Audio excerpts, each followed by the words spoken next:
Hay momentos en que la mayoría de nosotros ha sentido que un amigo nos debe un favor. Puede que hayas hecho algo bueno por un amigo. Entonces llega el momento en que tú necesitas ayuda y te acercas a tu amigo y le pides que te devuelva el favor. En momentos como ese, a menudo vamos a nuestros amigos y les decimos, yo sé que a lo mejor no quieras hacer esto, pero tu ayuda realmente me serviría. Y tú me debes un favor. El apóstol Pablo enfrentó una situación como esta. Él necesitaba un favor de su amigo Filemón. Entonces le escribió a Filemón, recordándole lo mucho que Pablo había hecho por él y pidiéndole un favor a cambio. Esta es la cuarta lección de nuestra serie, las epístolas de Pablo en prisión. Hemos llamado a esta lección Pablo y Filemón, porque analizaremos en detalle la carta que Pablo le escribió a su amigo Filemón, un miembro de la iglesia en Colosas. Veremos cómo Pablo le pide un favor a Filemón, que se reconcilie con Onésimo, el esclavo de Filemón, que hace poco había llegado a la fe en Cristo. Nuestro estudio de Pablo y Filemón se divide en tres partes principales. Primero, revisaremos el trasfondo de la carta de Pablo a Filemón. Segundo, examinaremos la estructura y el contenido de la carta de Pablo a Filemón. Y tercero, nos concentraremos en la aplicación contemporánea de esta carta. Veamos primero el trasfondo de la carta de Pablo a Filemón. La carta de Pablo a Filemón se diferencia en por lo menos dos aspectos de sus otras cartas escritas desde la prisión. Por una parte, es significativamente más breve, de hecho, trata un solo tema. Por otra parte, fue escrita para un individuo más que para una iglesia, siendo entonces profundamente personal. Esto implica que mientras más conozcamos a Filemón y a las otras personas involucradas, y mientras más conozcamos las circunstancias que Pablo abordó, estaremos mejor preparados para entender la enseñanza de Pablo en esta carta y aplicarla hoy a nuestras propias vidas. Exploraremos en tres formas el trasfondo de la carta de Pablo a Filemón. Primero, identificaremos a la gente involucrada en el asunto tratado por Pablo en su carta a Filemón. Segundo, veremos el problema que motivó la carta de Pablo. Y tercero, analizaremos el involucramiento de Pablo y su mediación en el problema. Primero, fijemos nuestra atención en la gente involucrada en este asunto.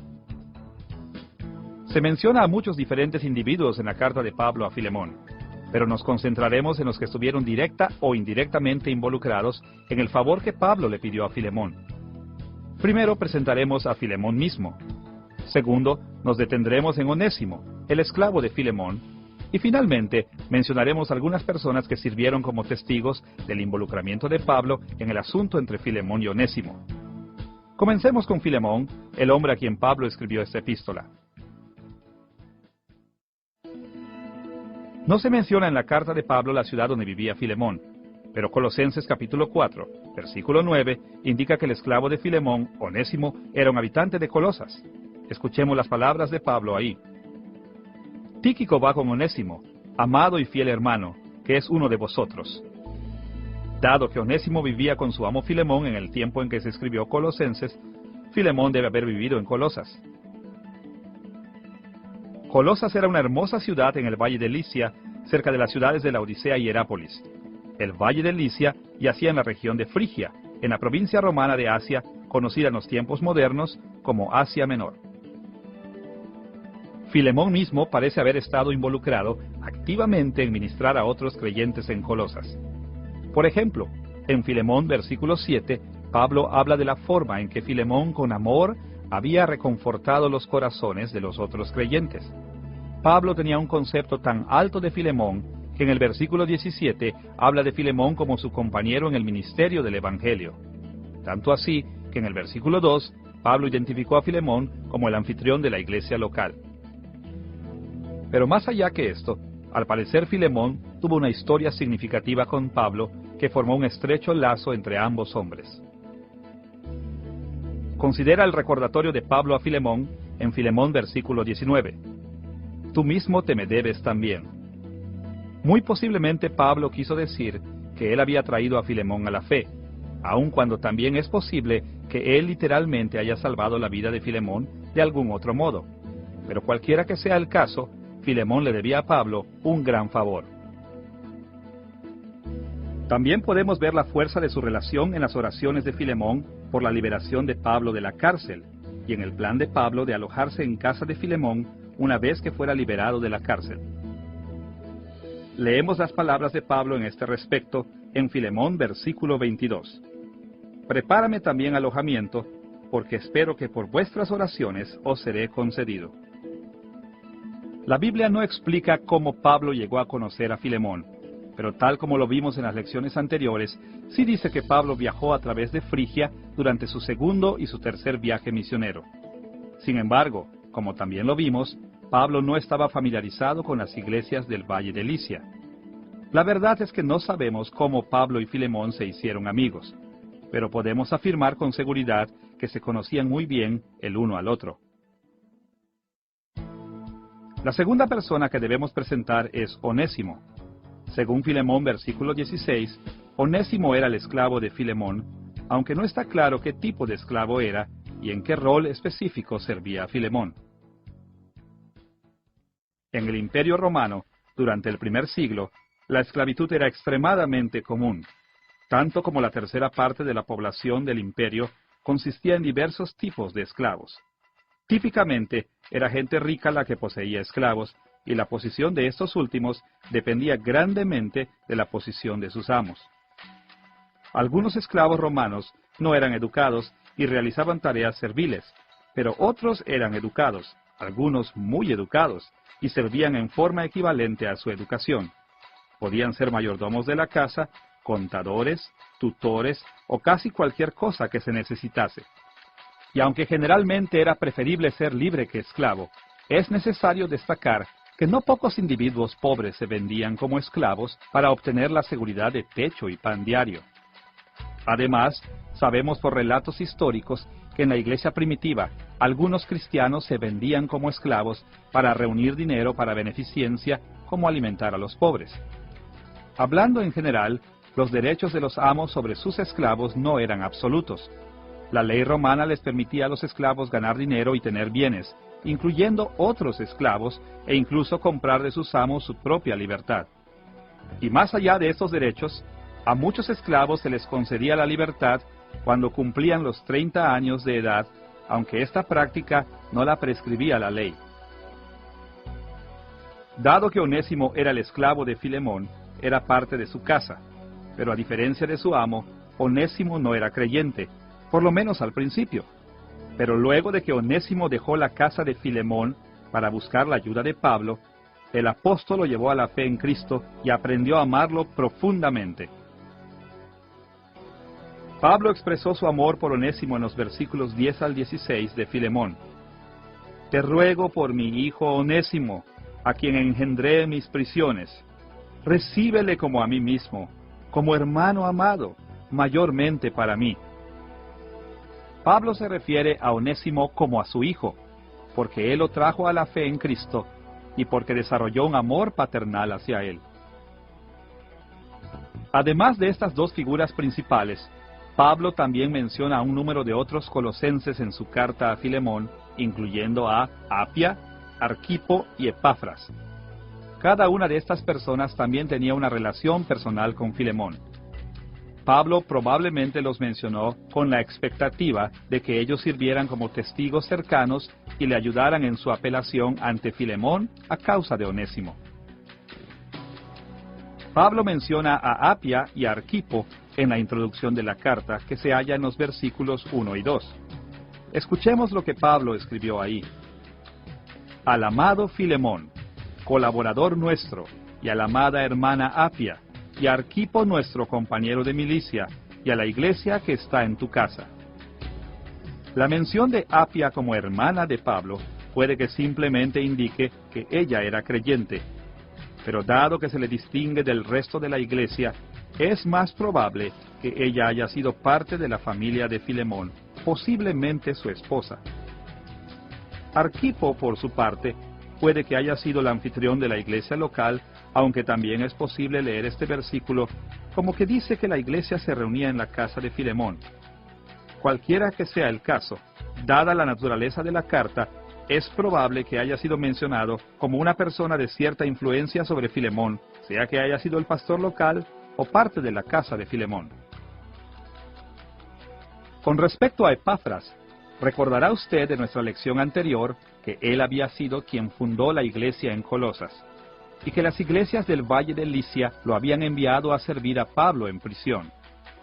Dado que él estaba con Pablo en ese tiempo, no pudo haber servido como testigo local en Colosas, pero su posición en la iglesia hacía su opinión particularmente respetable, de modo que Pablo incluyó un saludo especial de Epafras. Escuche estas palabras. Se hallan en Filemón versículos 23 y 24. Te saludan Epafras, mi compañero de prisiones por Cristo Jesús, Marcos, Aristarco, Demas y Lucas, mis colaboradores. Nótese que el saludo de Epafras se menciona primero y que es más largo y distinto del de los demás. Este énfasis en Epafras hace que Filemón sepa que Epafras estaba haciendo algo más que enviar un saludo. Él también tenía un profundo interés en asegurarse de que Filemón respondiera apropiadamente a la carta de Pablo. Luego de presentar a la gente más cercana al tema de la carta de Pablo, estamos en posición de referirnos al problema mismo. ¿Qué es lo que precisamente estaba mal y requería la intervención de Pablo? No es un secreto que algunos no son buenos trabajadores, que algunos no son buenos siervos, y que alguna gente se niega a aceptar sus responsabilidades y cumplir con sus obligaciones. Parece que Onésimo era una de esas personas, y su falla, sea que fuere pereza, negligencia o maldad, enfureció a su amo Filemón, tanto que Onésimo tuvo mucho miedo del castigo de Filemón, y con el objeto de evitar este castigo, Onésimo se fue de la casa de Filemón. Considere las palabras de Pablo a Filemón sobre Onésimo en Filemón 11. En otro tiempo te fue inútil. Aquí hay un juego de palabras. El nombre Onésimo se deriva realmente de una palabra griega que significa útil o productivo. Pero Pablo dice aquí que Onésimo había resultado ser inútil. Con este juego de palabras, Pablo le da la razón a Filemón en que Onésimo verdaderamente había sido un esclavo inútil e improductivo. Y mucho peor, según el versículo 18 de Filemón, Onésimo puede que haya causado una pérdida significativa a Filemón. Escuche las palabras de Pablo ahí.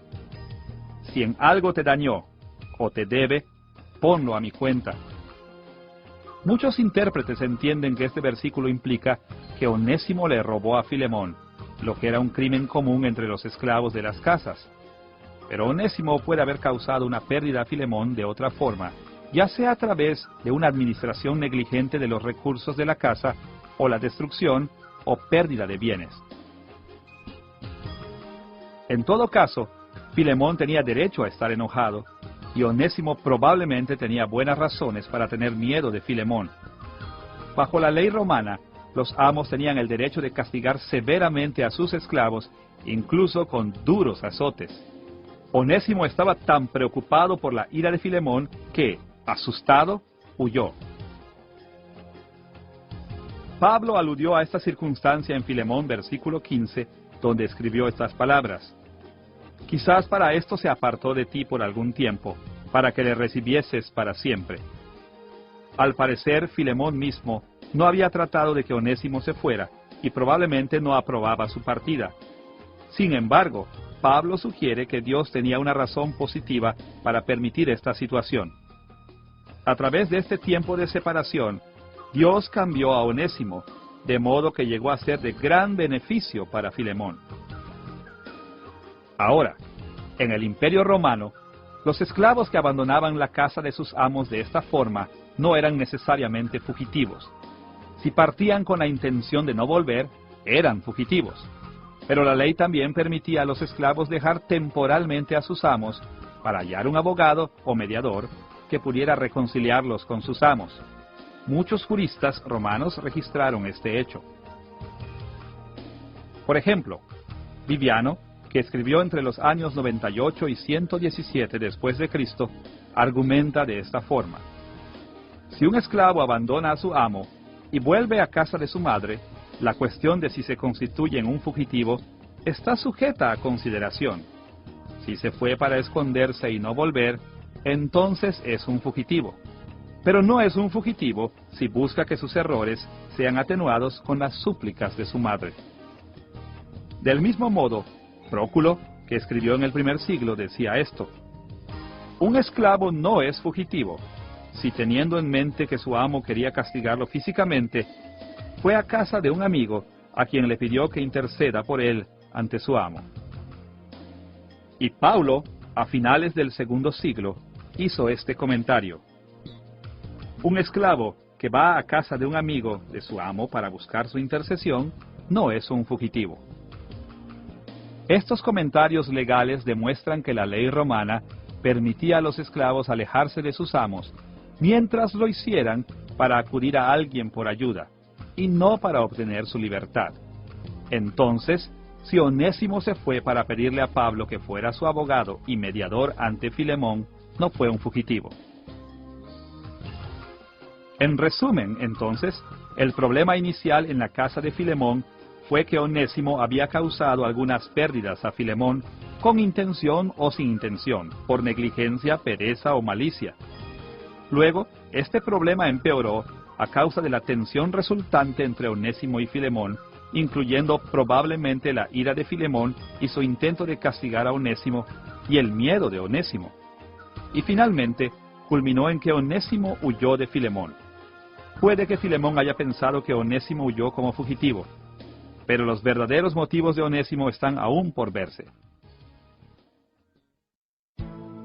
Ahora que hemos identificado a la gente y el problema que Pablo trata en su carta a Filemón, debemos concentrarnos en la mediación de Pablo entre Filemón y Onésimo. Al considerar la mediación de Pablo, veremos dos asuntos.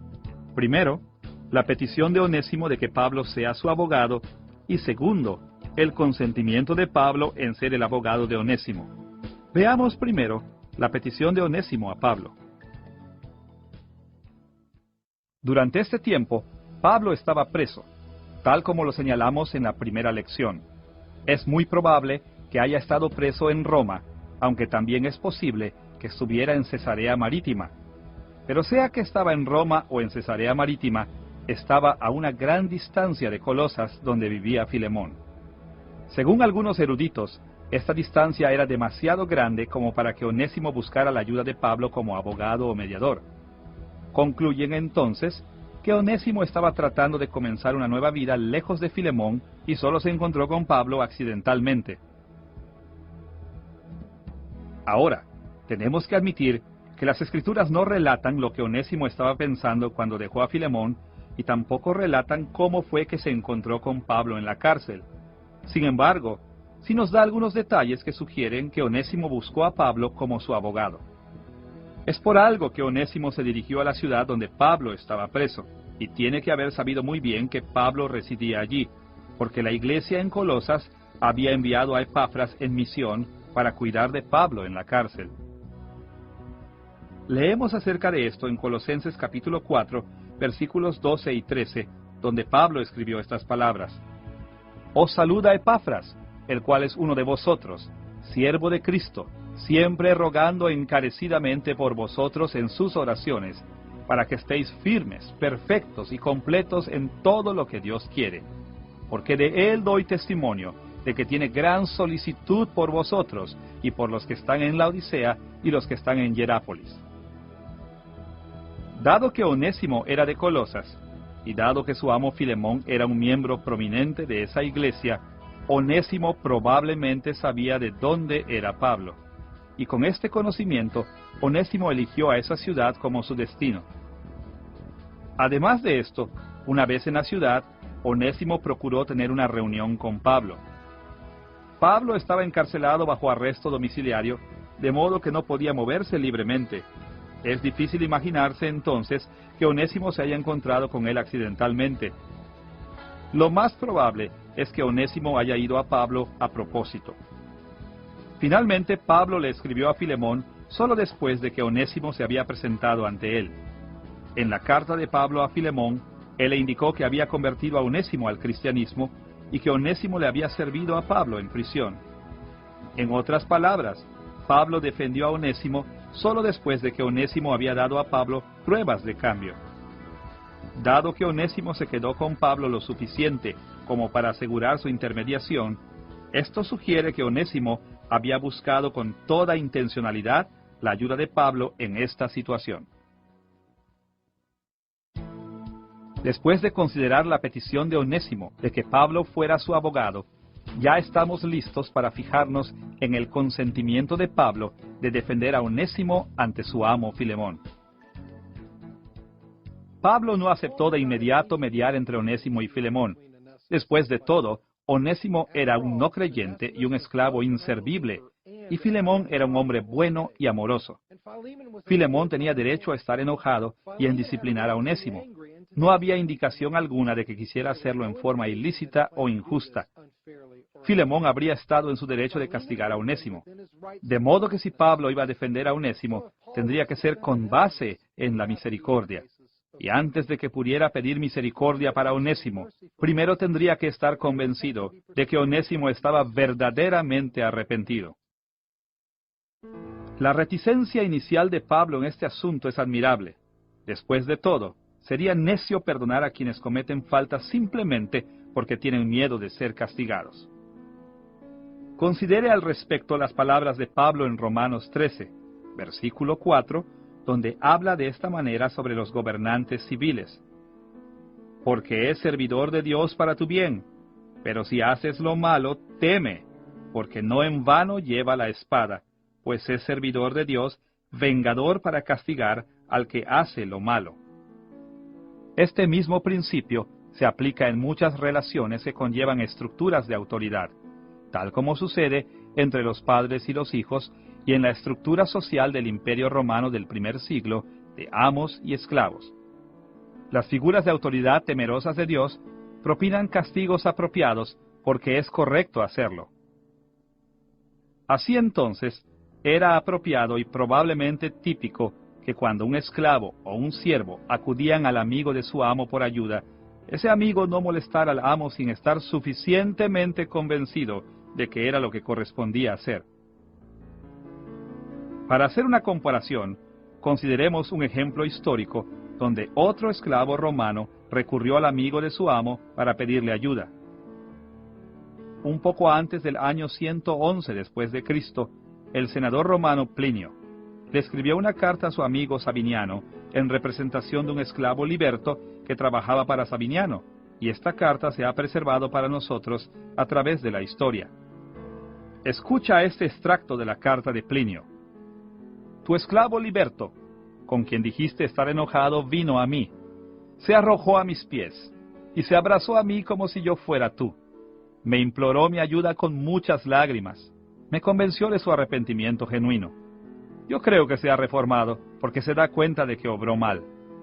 Hazle alguna concesión a este joven, a sus lágrimas, y a tu propio corazón amable, y no lo atormentes más a él ni a ti mismo.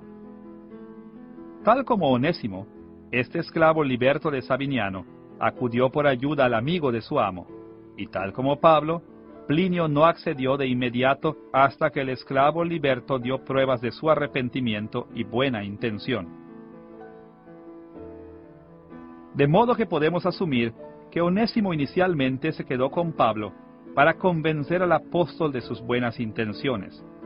Y durante este tiempo, Pablo le predicó el Evangelio a Onésimo, y el Espíritu Santo lo trajo a la fe en Cristo. Y como la conversión genuina siempre va acompañada del arrepentimiento de los pecados, es seguro concluir que Onésimo se arrepintió de todos sus pecados que habían airado a Filemón. Y con esta nueva vida en Cristo, Onésimo se transformó en un nuevo hombre y se dedicó a servir al apóstol en prisión. Y Pablo, a cambio, se preocupó profundamente de este nuevo Hijo de Dios y aprendió a amarlo como a un hijo. Una vez que Onésimo se ganó el favor de Pablo, este fue el tiempo apropiado para que volviera a Filemón. Entonces Onésimo partió a Colosas con una carta de intercesión de Pablo. Según la carta de Pablo a Filemón, legalmente Onésimo podría haber permanecido con Pablo sin transformarse en un fugitivo. Pero moralmente no habría sido la mejor solución. Más bien, Los valores cristianos de caridad y reconciliación demandaban su retorno a Filemón. La razón para esto se puede hallar en Filemón versículos 12 al 16, donde Pablo escribió estas palabras: el cual vuelvo a enviarte. Tú, pues, recíbele como a mí mismo. Yo quisiera retenerle, pero nada quise hacer sin tu consentimiento, para que tu favor no fuese como de necesidad, sino voluntario, como hermano amado, mayormente para mí, pero cuánto más para ti, tanto en la carne como en el Señor. Pablo envió de vuelta a Onésimo a Filemón, porque él quería que cualquier presente de Filemón fuera voluntario y no forzado, y porque quería que Filemón y Onésimo se reconciliaran como hermanos en Cristo. Presumiblemente, su reconciliación se habría logrado en una entrevista cara a cara, en que Onésimo se hubiera arrepentido y le hubiera pedido perdón a Filemón, y en que Filemón misericordiosamente hubiera perdonado y aceptado a Onésimo. Dado el alto aprecio de Pablo por Filemón, como un cristiano amoroso, así como la fuerte intervención de Pablo a favor de Onésimo, al parecer Pablo esperaba dicho resultado. Ahora que hemos revisado el trasfondo de la epístola de Pablo a Filemón, estamos listos para explorar su estructura y contenido, fijándonos en la estrategia y en los argumentos específicos que Pablo usó para mediar entre Onésimo y Filemón. La carta de Pablo a Filemón es única en muchas maneras. Es la única carta canónica de Pablo que no se centra en la enseñanza. En Filemón, lo escribió más como un abogado que como un maestro. Casi en todas las demás cartas, Pablo apeló directamente a su autoridad apostólica, mandando que las cosas se hagan como él ordena. En Filemón él opta explícitamente por no dar órdenes a su amigo, sino aproximarse a él como un compañero de trabajo y pedirle un favor. Además de esto, Filemón es la carta más personal de Pablo, en la que expresa su profunda preocupación tanto por Onésimo como por Filemón y presenta una petición basada en su amistad. En resumen, en Filemón vemos a un hombre de Dios asumiendo el compromiso de llevar la responsabilidad de los demás, expresando así el amor de Cristo. Pondremos atención en la actitud y las acciones de Pablo, fijándonos en la forma en que él puso en práctica los mismos ideales que comunicó en sus otras epístolas de la prisión. Nuestra discusión sobre la estructura y el contenido de la epístola de Pablo a Filemón será de acuerdo al esquema de la carta misma, comenzando con el saludo en los versículos 1 al 3, continuando luego con la acción de gracias de Pablo por Filemón en los versículos 4 al 7, y la petición a favor de Onésimo en los versículos 8 al 21, y concluyendo finalmente con los saludos finales en los versículos 22 al 25. Comencemos echando un vistazo al saludo en los versículos 1 al 3. El saludo que aparece en los versículos 1 al 3 identifica a Pablo como el autor principal de la carta y establece que la carta también viene de Timoteo. Incluye una mención que señala a Filemón como el principal destinatario de la carta y menciona a varios otros que habían de dar testimonio de la carta: Apia, Arquipo y la congregación de la iglesia local de la cual Filemón era miembro. Pablo sabía que le estaba pidiendo algo muy grande a Filemón y que sería muy difícil para Filemón concederle este favor. Así entonces, más que dejar el asunto entre Filemón y Onésimo en el ámbito privado, Pablo invitó a la casa de Filemón y a la iglesia a ser testigos de su intercesión por Onésimo. No hay duda de que él esperaba que los ojos vigilantes de tantos amigos creyentes animaran al máximo a Filemón hasta el punto de ser misericordioso con Onésimo. El saludo concluye con un saludo típico en la forma de una breve bendición. Luego del saludo, encontramos la acción de gracias de Pablo por Filemón en los versículos 4 al 7. Pablo siempre incluía una sección de gratitud en este punto de sus cartas. Pablo se refiere principalmente al amor de Filemón por la iglesia, dando gracias por las maneras en que Filemón había bendecido a sus hermanos en la fe en Colosas. Pablo felicita a Filemón con estas palabras en Filemón versículos 5 al versículo 7. Porque oigo del amor para con todos los santos, tenemos gran gozo y consolación en tu amor, porque por ti, oh hermano, han sido confortados los corazones de los santos. Pablo no menciona lo que había hecho Filemón, pero sí resalta que había sido reconfortante para el corazón de los santos.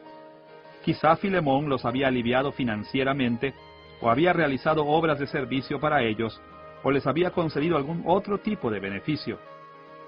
Más allá de lo que hubiese hecho, Filemón lo había hecho bien y de buen corazón. Y dado que Onésimo había llegado a ser parte de la iglesia, Pablo esperaba que Filemón demostrara el mismo amor por él.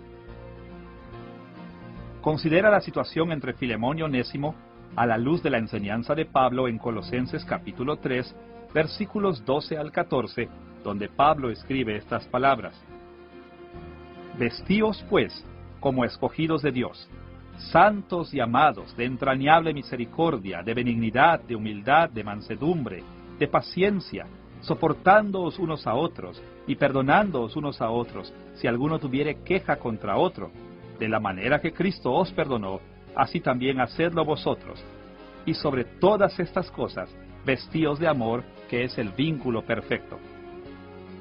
Pablo había llamado a los colosenses, incluyendo a Filemón, a recordar que Dios ama y perdona a todos los creyentes, y los había animado a reflejar el mismo amor el uno hacia el otro, soportándose pacientemente el uno al otro cuando cometieran faltas, y perdonándose las ofensas en vez de exigir compensación.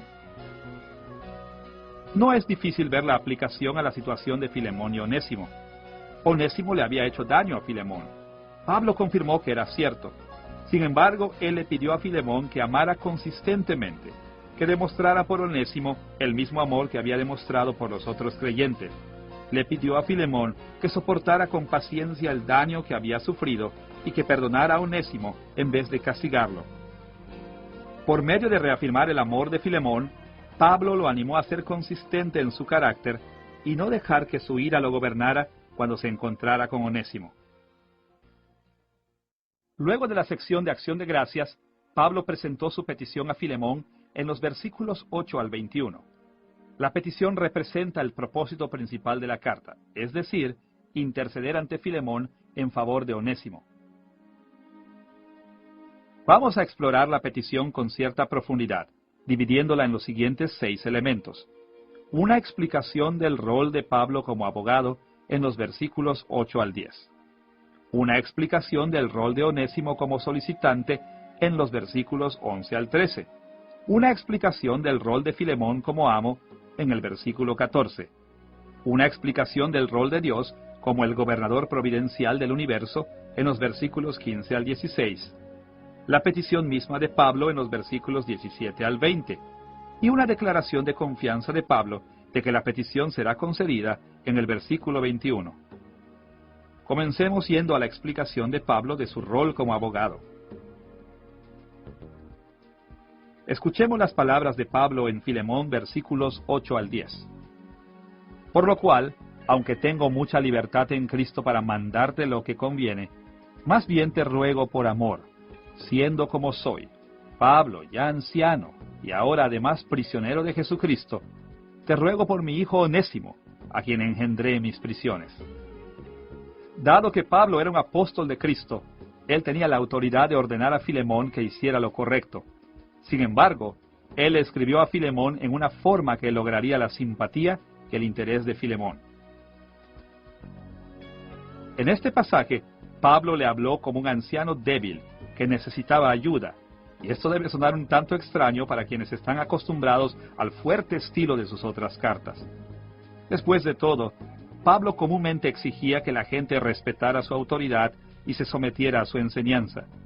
¿Estaba tratando simple y llanamente de manipular el blando corazón de Filemón?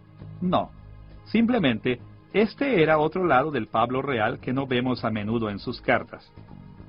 Escuchemos la forma en que los críticos de Pablo en Corinto hablan de este otro lado de Pablo en 2 de Corintios, capítulo 10, versículo 10.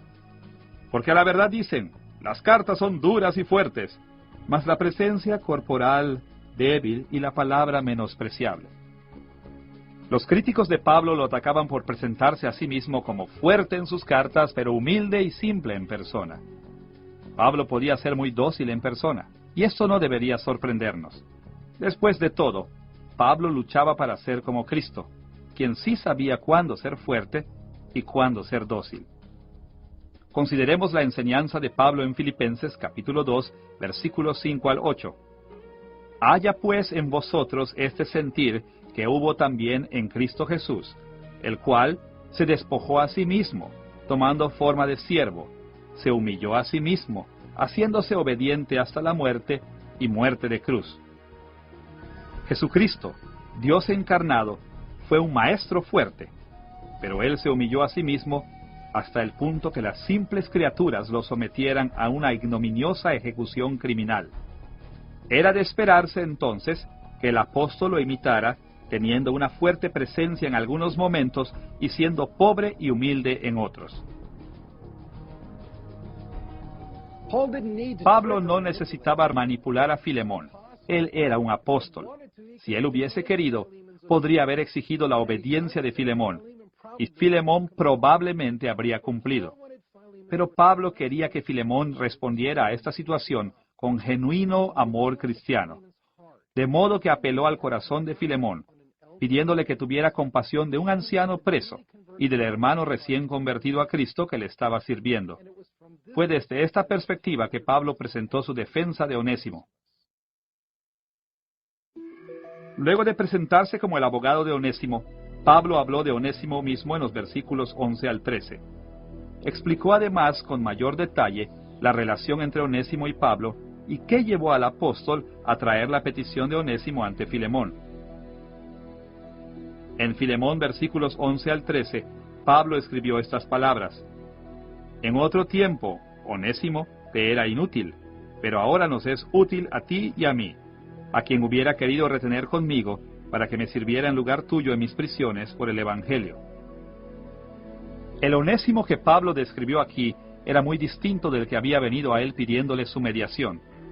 Onésimo había sido un esclavo inútil, pero se había convertido a Cristo, se había arrepentido de su pecado y había enmendado su camino, demostrando su fe sana al esforzarse seriamente en cuidar de Pablo en la cárcel.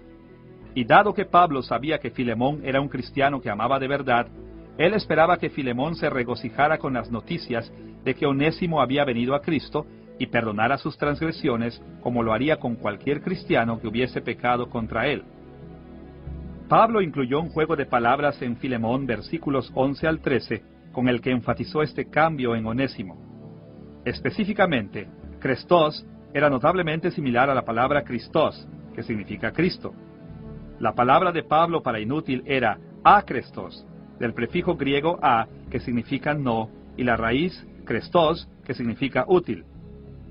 Del mismo modo, la palabra que usó Pablo para útil fue eukrestos, del prefijo eu, que significa bien o bueno, y la raíz Crestos, que nuevamente significa útil.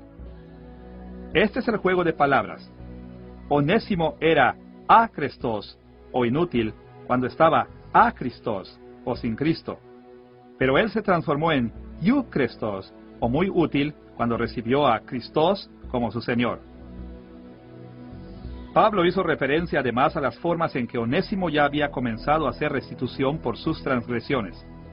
Tal como escribió Pablo, Onésimo había tomado el lugar de Filemón en el cuidado de Pablo. En el mundo antiguo, no era inusual para un amo tomar prestado un esclavo de otra persona. Esta acción se consideraba como una especie de regalo, dado que el amo perdía el beneficio del trabajo que el esclavo podría haber hecho para él durante el tiempo del préstamo, mientras que el beneficio iba para el amigo a quien se le prestó el esclavo. La verdad es que, en este sentido, Filemón estaba sirviendo a Pablo a través de Onésimo. Es por eso que Pablo dijo que Onésimo no solo había sido útil para él, sino que para Filemón también. Entonces Filemón tenía muchas más razones para ser misericordioso con Onésimo. Finalmente, en esta sección Pablo también menciona que ha enviado a Onésimo de vuelta a Filemón, probablemente portando una carta de Pablo para Filemón y viajando en compañía de Tíquico. Pablo mencionó esto en Filemón versículo 12 al escribir: «Te lo he vuelto a enviar». Onésimo regresaba a Colosas para pedir clemencia a Filemón con la esperanza de reconciliarse con él, y tal vez incluso de ser liberado. Onésimo no era un fugitivo, y estaba regresando para enfrentar el juicio de su amo.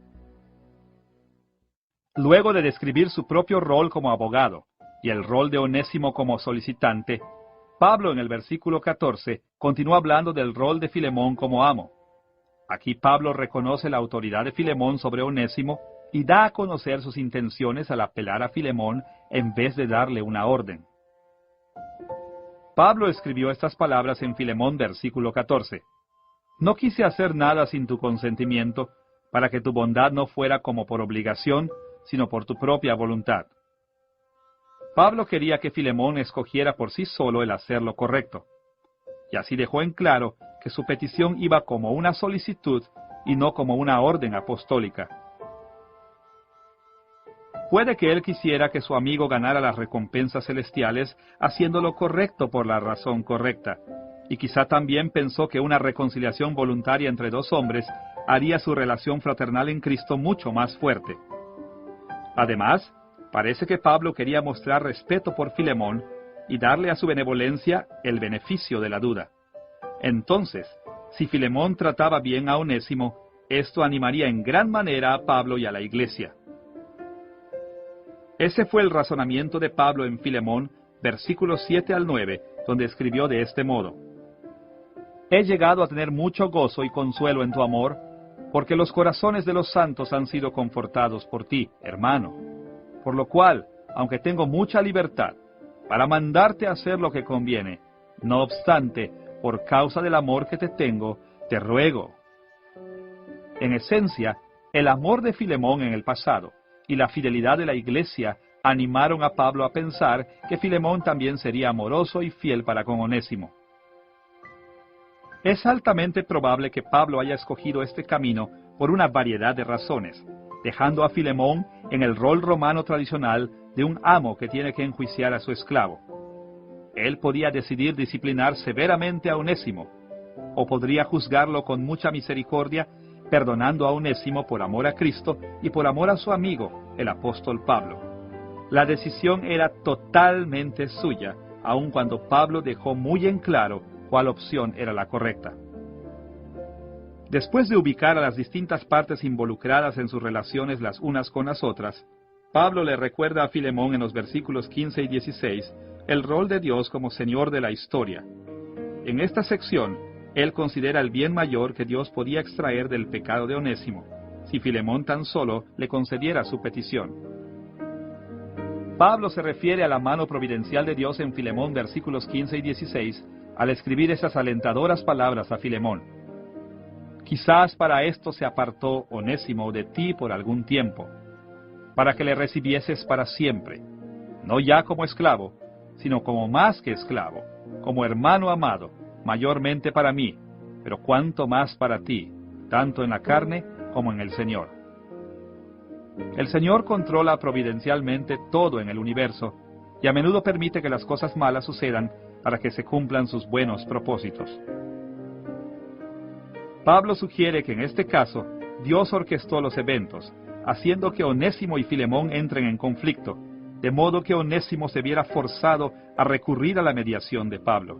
Y el Señor permitió esto para que a través del ministerio de Pablo, Onésimo pudiera ser traído a la fe en Cristo y luego reconciliarse con Filemón como iguales en el Señor.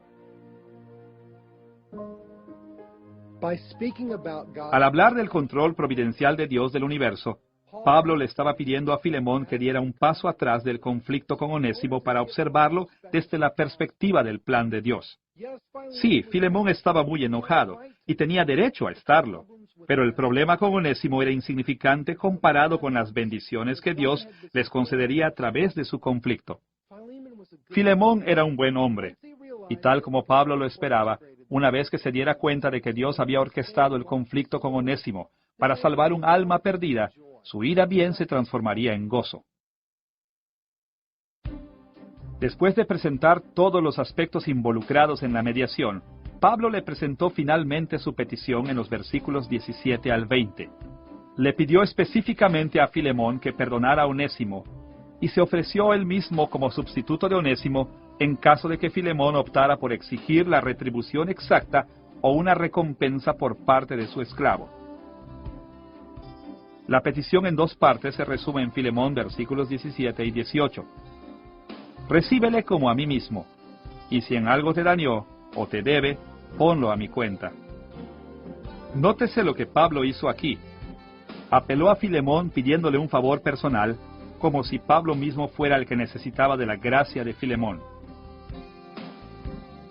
Él no argumentó que Onésimo necesitara ser restaurado en casa de Filemón. Por el contrario, dio a entender que Onésimo merecía el castigo y no le pidió a Filemón que mostrara la misericordia de Cristo para con Onésimo.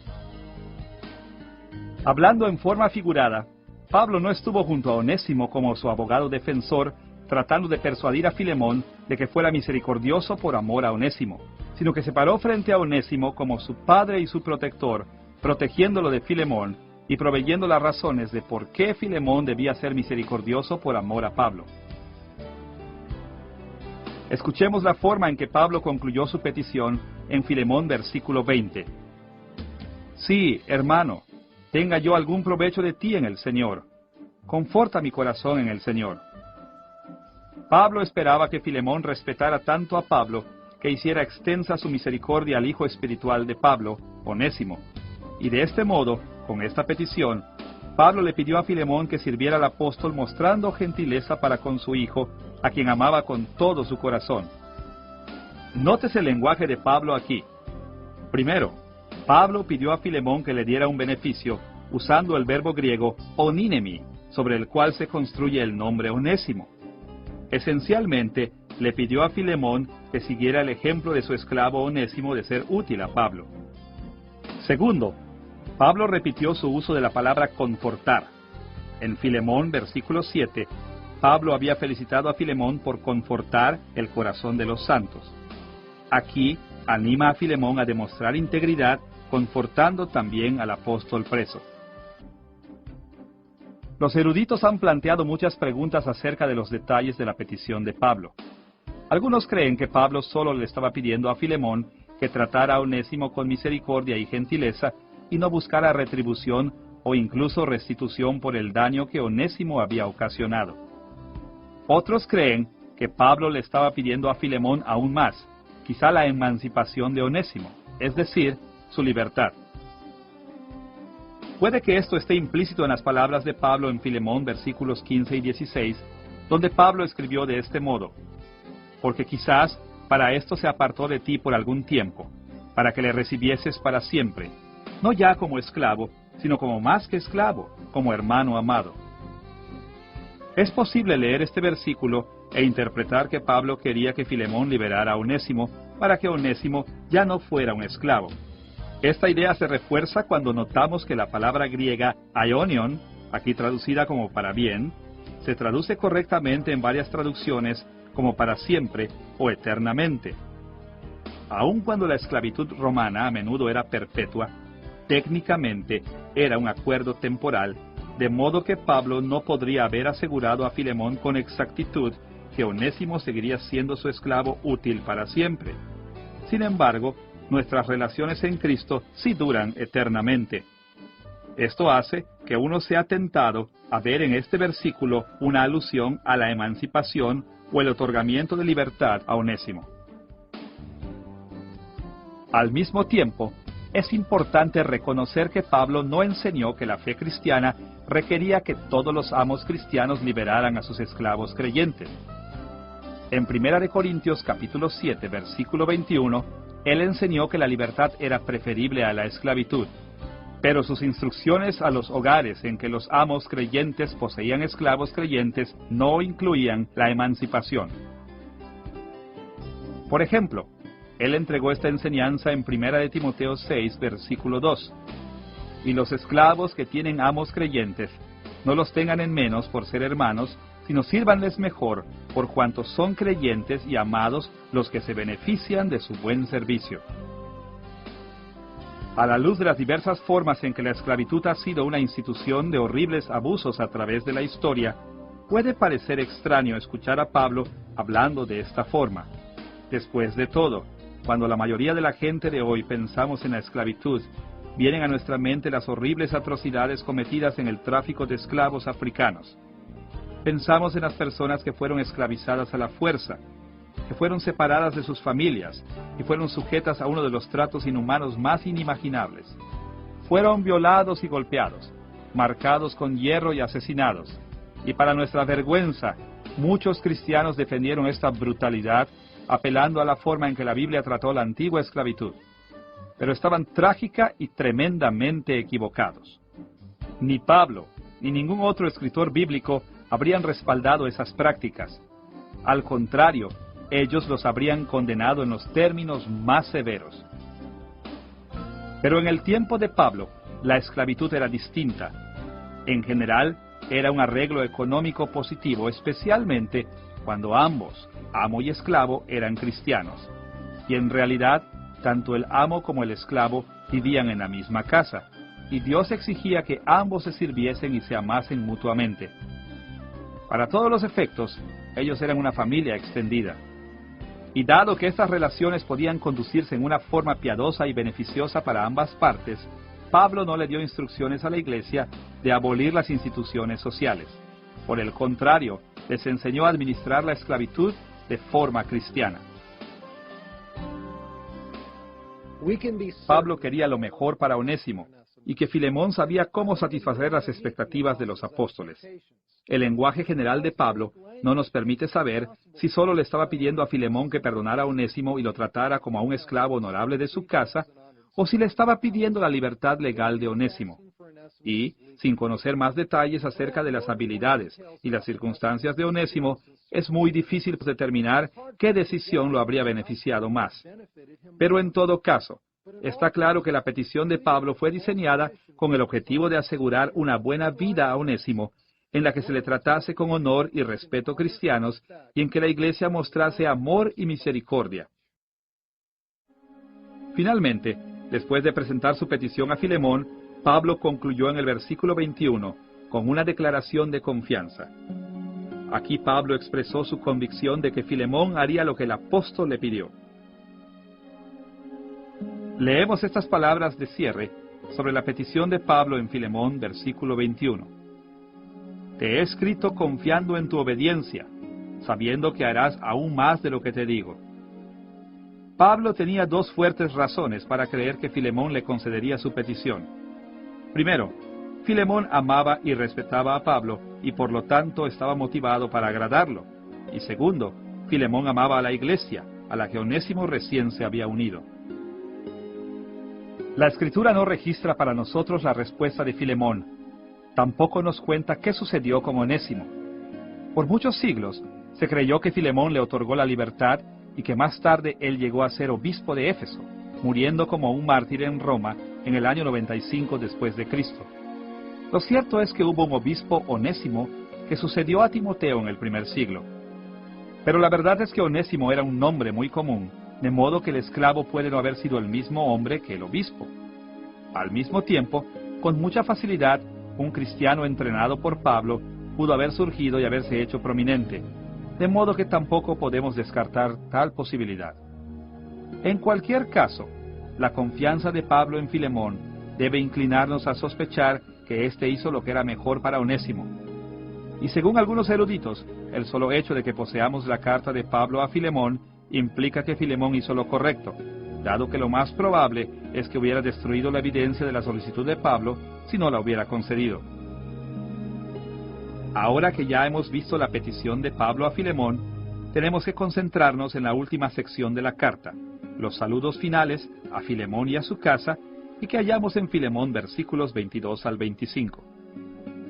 Esta sección contiene más bien saludos típicos en el versículo 24 y una hermosa bendición típica en el versículo 25. Pero hay dos detalles en los versículos anteriores que son dignos de una atención especial. Primero, en el versículo 22, Pablo expresó su expectativa de ser liberado muy pronto de prisión y le pidió a Filemón que preparara una habitación para él. Sin duda, eso debe haber estimulado a Filemón a conceder la petición de Pablo, dado que tendría que encontrarse con el apóstol mismo en un futuro cercano. Segundo, tal como ya lo mencionamos en esta lección, Pablo envió un saludo especial de Epafras en el versículo 23, indicando que Epafras estaba sirviendo como un testigo a distancia de la resolución de Filemón sobre el asunto con Onésimo. Ahora que ya hemos revisado el trasfondo de la epístola de Pablo a Filemón, así como su estructura y su contenido, es el momento de discutir la aplicación contemporánea de la intercesión ejemplar de Pablo en favor de Onésimo.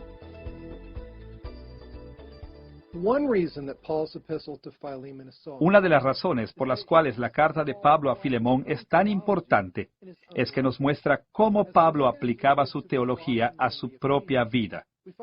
Cuando observamos su carta a los Colosenses y a los Efesios, hallamos muchas afirmaciones generales y muchas aplicaciones hipotéticas de sus enseñanzas. En su carta a Filemón, nos hemos movido más allá de lo general a lo específico, más allá de lo hipotético a lo real, más allá de la instrucción a la acción. Vemos a Pablo como un cristiano que vive en forma consistente con su doctrina. Y así, a medida que buscamos aplicaciones contemporáneas del libro de Filemón, prestaremos especial atención a las formas en que la mediación de Pablo entre Onésimo y Filemón está de acuerdo con sus enseñanzas en otras epístolas. Al considerar la aplicación contemporánea de la carta de Pablo a Filemón, nos concentraremos en tres temas. Primero, la necesidad de rendirnos cuentas mutuamente entre cristianos. Segundo, el valor de la compasión en nuestras relaciones con la Iglesia. Y finalmente, la importancia de la reconciliación dentro de la familia de Dios. Vayamos primero a la necesidad de rendirnos cuentas mutuamente entre cristianos. Tal como lo mencionamos, en su carta a Filemón, Pablo mencionó a varios individuos como testigos de su intercesión por Onésimo, incluyendo a Apia, Arquipo, Epafras y la iglesia local en Colosas. Aun cuando Pablo no expresó en forma explícita la razón por la que hizo esto, la mejor explicación parecería ser que él esperaba que los ojos atentos de estas personas animaran a Filemón a hacer lo correcto. Esta estrategia concuerda con su enseñanza en Efesios capítulo 5, versículos 11 al 21. Veremos diversas secciones de los versículos de este pasaje. Comenzando con Efesios 5, versículos 11 al 15, donde Pablo da estas instrucciones. Y no participéis en las obras infructuosas de las tinieblas, sino más bien reprendedlas, porque vergonzoso es aún hablar de lo que ellos hacen en secreto. Mas todas las cosas, cuando son puestas en evidencia por la luz, son hechas manifiestas. Mirad pues con diligencia cómo andéis, no como necios, sino como sabios. Pablo enseñaba que los cristianos están expuestos a los pecados. Su razonamiento era que aquellos que los cometen se avergonzarían de que sus pecados sean conocidos. Lo sabio entonces es exponer nuestras vidas a la luz, es decir, a la comunión del reino de la luz, de modo que nos prevengamos de pecar. Ahora, Pablo no estaba diciendo que los cristianos tienen que vigilarse unos a otros como policías, asegurándose de que nadie esté solo o espiándose unos a otros. Más bien, está apuntando a la sabiduría del rendirse cuentas mutuamente. Cuando vivimos nuestras vidas abiertamente, cuando otros saben lo que estamos haciendo, tenemos menos posibilidades de sucumbir ante la tentación. Una razón para esto es que nos avergonzamos de cometer pecados cuando otros saben acerca de ellos. En el caso de Onésimo y Filemón, si nadie hubiera sabido de la carta de Pablo, y si Pablo mismo no hubiera planeado tratarlo de Filemón, entonces nadie habría podido fijarse si Filemón hizo lo correcto. Si hubiese tratado a Onésimo con rudeza, solo Filemón mismo habría sabido que eso violó la solicitud de Pablo. Pero al hacer público el asunto, Pablo se aseguró de que Filemón tendría que sufrir la desaprobación de su familia y de la iglesia en Colosas si él trataba a Onésimo en forma ruda. Esta amenaza lo motivó a hacer lo correcto. En el Antiguo Testamento, el Señor mismo comúnmente usó el potencial de la vergüenza para motivar a su pueblo a hacer lo correcto. Por ejemplo, en Habacuc 2:16, el profeta proclamó estas palabras de Dios a Judá: Te has llenado de deshonra más que de honra. Bebe tú también. El cáliz de la mano derecha de Jehová vendrá hasta ti, y vómito de afrenta sobre tu gloria. Dios amenazó con avergonzar a los judíos con el propósito de que se volvieran de su pecado. Y en Ezequiel capítulo 7, versículo 18, el Señor trató de motivar a Israel a la obediencia con la siguiente amenaza de vergüenza: se ceñirán también de cilicio, y les cubrirá terror, en todo rostro habrá vergüenza, y todas sus cabezas estarán rapadas. Del mismo modo, tenemos muchos pecados secretos en la iglesia moderna.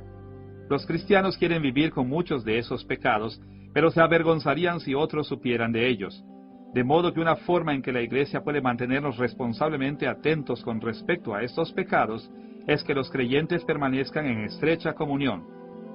Pero la vergüenza no es la única forma de prevención que ofrece la rendición de cuentas cristiana. Por el contrario, el ejemplo de Pablo en Filemón enfatiza que los cristianos deberían ser responsables unos a otros en gran medida a través de estrecha comunión. Escuchen las palabras de Pablo en Efesios capítulo 5, versículo 19. Hablando entre vosotros con salmos, con himnos y cánticos espirituales. Los cristianos se cuidan también unos a otros de pecar, ofreciéndose mutuamente palabras de ánimo. Escuchemos sus palabras en Efesios capítulo 5, versículo 21. Someteos unos a otros en el temor de Dios. La iglesia debe ser un lugar santo, una comunidad de gente obediente a Dios. Y esto significa que el consejo de la iglesia debe ser piadoso y recto. De manera que, en la medida en que vivamos en comunión unos con otros, animándonos a las buenas obras, será necesario que prestemos especial atención a las formas en que nuestros líderes y nuestras tradiciones nos entrenan para que nos comportemos bien y al consejo de los creyentes sabios y piadosos. En resumen, a través del uso de los testigos de la interacción entre Filemón y Onésimo, aprendemos que la iglesia puede prevenir el pecado y animarse a las buenas obras, demostrando desaprobación por el pecado, dando aliento y sometiéndose al sabio consejo de la iglesia.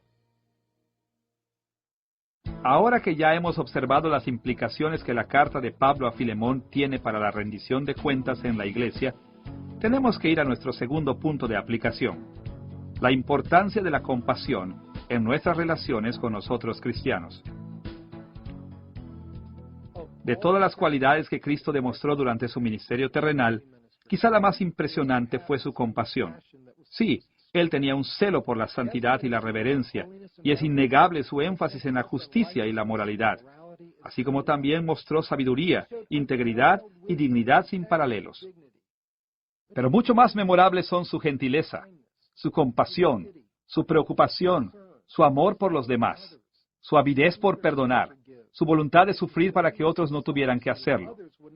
Su historia consiste en resucitar a los muertos, consolar a los vivos, curar a los enfermos, sanar a los cojos, alimentar a los hambrientos, pastorear a los perdidos, a los heridos y a los aterrorizados, y morir en la cruz por los que lo odiaban. En resumen, es la compasión de Cristo la que toca nuestros corazones con mayor profundidad. Y es esta la compasión que Pablo nos anima a imitar a través de su adoración, su enseñanza y su ejemplo en su carta a Filemón. Consideraremos dos tipos de compasión en la carta de Pablo a Filemón, comenzando con la gentileza y la caridad, y luego observaremos las acciones de intercesión. Comencemos considerando las acciones de gentileza como ejemplos de compasión cristiana. Pablo enseñó que todos los creyentes deben mostrar compasión y caridad cuando alabó a Filemón por su servicio a la iglesia y cuando apeló a éstas como la base de su petición a Filemón. Escuchemos las palabras de Pablo en Filemón, versículos 7 al 9. Pues tenemos gran gozo y consolación en tu amor, porque por ti, oh hermano, han sido confortados los corazones de los santos. Te ruego por amor, siendo como soy, Pablo, ya anciano y ahora además prisionero de Jesucristo. Pablo estaba animado por la forma en que Filemón había confortado los corazones de los santos, es decir, la forma en que había demostrado gentileza por los demás cristianos.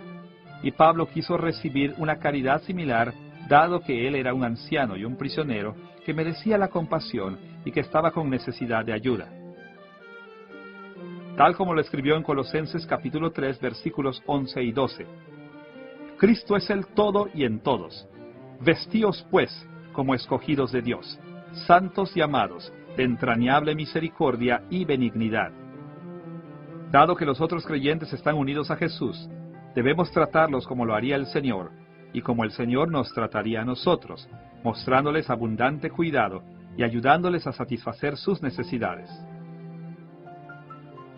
De esta y muchas otras formas, Pablo demostró que la misericordia y la caridad son aspectos importantes de la vida cristiana. Y así, tal como Pablo y Filemón, los cristianos contemporáneos debemos ser movidos a la compasión y al amor por los que están en la iglesia, y debemos atender a sus necesidades en cuanto sea posible. Un segundo tipo de compasión que Pablo estimuló en su carta a Filemón es la intercesión, en la que un cristiano se transforma en el abogado del otro. La intercesión puede tomar muchas formas. En un extremo del continuo, puede ser tan simple como la expresión de una opinión sin riesgo personal que influye en las circunstancias a favor del otro. En el otro extremo del continuo, puede ser tan intenso como dar su vida para proteger a otro que es culpable. El ejemplo más obvio de este tipo de intercesión es el sacrificio que Cristo ofreció para obtener la salvación de los pecadores. Y entre estos dos extremos hay muchos otros tipos de intercesión posibles. Escuchen las palabras de Pablo a Filemón en relación con Onésimo en Filemón, versículos 17 al 19. Recíbele como a mí mismo, y si en algo te dañó o te debe, ponlo a mi cuenta, yo lo pagaré. A través del ejemplo de Pablo, a los cristianos contemporáneos se nos llama a interceder por otros creyentes del mismo modo. Algunas veces se nos llama a interceder en forma sencilla. En otras oportunidades, nuestra compasión por los demás nos va a llamar a niveles más profundos de intercesión. Y en algunos casos, la compasión incluso nos va a motivar a interceder ofreciendo nuestras vidas por el beneficio o la protección de otros. Tal como escribió Pablo en Efesios capítulo 5, versículos 1 y 2, «Sed pues imitadores de Dios, y andad en amor, como también Cristo nos amó, y se entregó a sí mismo por nosotros, ofrenda y sacrificio a Dios en olor fragante». Ahora que hemos observado algunas formas en que la enseñanza de Pablo en Filemón se aplica a la rendición de cuentas en la iglesia y a la compasión cristiana, estamos listos para enfocarnos en nuestro último tema, la reconciliación mutua de los creyentes a través de nuestro Señor Jesucristo. Cuando hablamos de reconciliación, necesitamos dejar en claro que no solo estamos hablando de crear unidad y amor donde no existían antes, más bien estamos hablando de crear unidad y amor donde antes existía hostilidad. La reconciliación está enraizada en el perdón y en la misericordia, y se mantiene con paciencia y tolerancia. Se asume que hay una fuente de conflicto entre nosotros, pero que hemos puesto de lado el conflicto para conseguir algo mejor. En otras palabras, paz entre el uno y el otro, amor mutuo del uno por el otro y servicio mutuo del uno hacia el otro. En sus epístolas a los Colosenses y a los Efesios, Pablo habló con frecuencia de la reconciliación entre los creyentes, tanto en el plano individual como en el plano corporativo a nivel étnico, y él describió esta reconciliación como un elemento esencial del Evangelio. Pablo insistió mucho en que Onésimo y Filemón tenían la obligación de restaurar su relación y abrazarse el uno al otro como hermanos en Cristo sin guardar resentimientos. Onésimo, por su parte, tenía que arrepentirse de su pecado, lo que había hecho al convertirse al cristianismo bajo el ministerio de Pablo, y como esclavo de Filemón, además tenía que someterse al juicio de Filemón. Filemón, en cambio, estaba obligado a amar a Onésimo, tratarlo con misericordia, perdonar su pecado y abrazarlo como un hermano en Cristo. Del mismo modo, los cristianos contemporáneos deben estar ansiosos de arrepentirse y perdonarse los unos a los otros y ser restaurados en relaciones sanas. Hoy, del mismo modo que en los días de Pablo, habrá tensiones, resentimientos y otros conflictos entre las diferentes razas y grupos étnicos dentro de la iglesia. Y Pablo no estaba argumentando que cualquiera que sentía esa lucha no era salvo. Más bien, estaba diciendo que el fundamento para esos problemas había sido eliminado por Cristo, de modo que toda lucha racial y étnica en la iglesia era inválida y por lo tanto pecaminosa. Por ejemplo, en Efesios capítulo 2, versículos 14 al 16, él escribió sobre la reconciliación entre los creyentes judíos y gentiles con estas palabras. Cristo es nuestra paz, que de ambos pueblos hizo uno, derribando la pared intermedia de separación, para crear en sí mismo de los dos un solo y nuevo hombre, haciendo la paz, y mediante la cruz reconciliar con Dios a ambos en un solo cuerpo, matando en ella las enemistades. Aquí, según el argumento de Pablo, la reconciliación entre los judíos y gentiles creyentes en Cristo es un aspecto de nuestra unión con Cristo y por lo tanto es un paso esencial en nuestra reconciliación con Dios. Y lo mismo es cierto en nuestros días con respecto a la lucha racial y étnica y con respecto a cualquier otra diferencia entre los creyentes que se transforma en una fuente de problemas. Es porque estamos unidos con Cristo que todos somos perdonados y bendecidos, de modo que no tenemos sustento para el resentimiento o para rehusarnos a reconciliarnos con cualquier creyente. Nuestro Señor ha removido cualquier base para los conflictos entre nosotros, así es que tenemos que reconocer nuestra lucha como un pecado y luchar por la unidad, el amor y la armonía en el cuerpo de Cristo. Escuchen las palabras de Pablo en Efesios capítulo 4, versículo 32. Antes, sed benignos unos con otros, misericordiosos, perdonándoos unos a otros, como Dios también os perdonó a vosotros en Cristo. Y consideren su enseñanza en Colosenses capítulo 3, versículos 13 al 15. Soportándoos unos a otros, y perdonándoos unos a otros si alguno tuviere queja contra otro. De la manera que Cristo os perdonó, así también hacedlo vosotros. Y sobre todas estas cosas, vestíos de amor, que es el vínculo perfecto, y la paz de Dios gobierne en vuestros corazones, a la que asimismo fuisteis llamados en un solo cuerpo, y sed agradecidos. Hemos sido llamados a abandonar nuestros prejuicios y resentimientos, y a amarnos unos a otros, a ver a cada cristiano a través de los ojos de Cristo, y a disfrutar juntos de la paz. La reconciliación entre los creyentes debe ser una alta prioridad en la iglesia de hoy. En esta lección hemos observado en detalle la epístola de Pablo a su amigo colosense Filemón. Hemos explorado el trasfondo de esta carta y hemos estudiado la estructura y el contenido de la carta. Y finalmente, hemos considerado un número de aplicaciones contemporáneas derivadas del ejemplo de Pablo en su carta a Filemón. La epístola a Filemón es una parte pequeña pero maravillosa del Nuevo Testamento. Nos ofrece una visión única de cómo el apóstol Pablo se relacionaba con otros creyentes y verdaderamente vivía las doctrinas que enseñaba. Más allá de esto, tiene mucho que enseñarnos sobre el valor que debemos otorgar a cada uno de los creyentes en la iglesia y sobre la forma en que la consideración apropiada de su valor debe impactar en nuestras vidas, especialmente cuando se trata de mantener relaciones sanas. En la medida en que vivamos de acuerdo a los principios que Pablo modeló para nosotros en su carta a Filemón, daremos pasos gigantes y hacia la edificación de la iglesia para la gloria de Cristo.